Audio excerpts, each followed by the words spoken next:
Hello, the alarm from 2620 is active. Today we will see how to use input-output library. As we have discussed in our lecture, Java input-output is handled by Java API or library. Before we go to our exercises, if you are new to my channel, please subscribe, and if you like the video, like, comment and share. So we have got many ways to handle input-output. Before we go to the streams that we have discussed, the bytes and character streams, let's see how we can use what we have been practicing in our previous exercises. Let's paste the code that we have here. So here we have got a scanner class, which is in the Java utility, and we have got a character called C. We have defined it to be 0.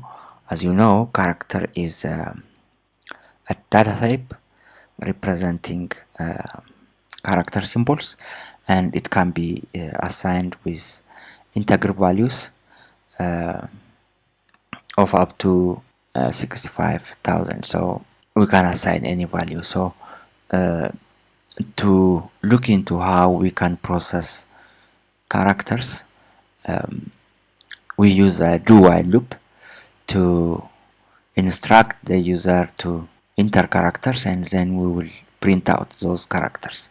So if we run this one, we will be asked to enter character. So here we can enter integer values.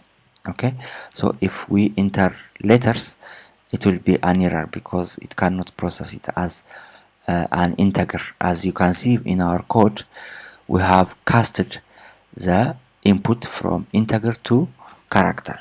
So we don't have a method to take characters, letter characters in the scanner class. So we use integer. So we have to use numbers. Let's say we have entered 65. This is the value of A. So if we say enter, we will have A.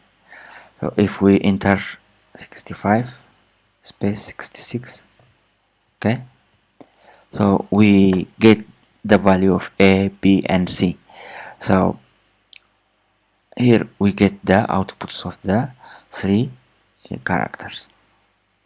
So as you can see, using scanner to take characters is not a convenient way. A convenient way would be to use the byte streams or character streams. So let's have an exercise on using the streams. So let's say we have got BufferedReader. So we have got, so here we will say we have to use either the throws clause to throw the IO exception, or we have to have a try catch statement. So we can say here, let's declare a character here first. Let's initialize it to be space, and let's define our, we can do this one. So here you can see that we read a character using the method read from the BufferedReader. So as you remember from our lecture, we have got the input stream abstract classes, which is implemented by the input stream readers and buffered readers. So they have got methods which are implemented from the input stream, okay, and this method will read each character that we have wrote. As you remember from our previous compilation, we used numbers to cast the character. Now let's run this one and see what can we enter with the. So here we can enter 1, 2, 3, 4, 5, and we can enter space A, B, C, D, E, and then enter and Q. So we expect this one to print every character from this line line by line. So let's read this one. As you can see, the buffered reader read each character. Okay, so it has read stream of characters that we have given it through our keyboard and printed each character.